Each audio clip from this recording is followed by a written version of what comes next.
నిన్ను బాధించిన వారి సంతతి సాగిల పడెదరు నీ ముందు.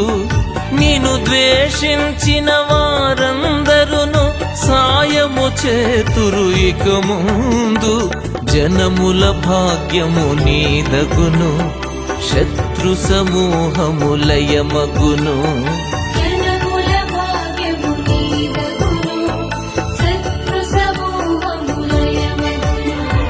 చూడుము వెలుగు వచ్చెను, నీపై ఉదయించెను.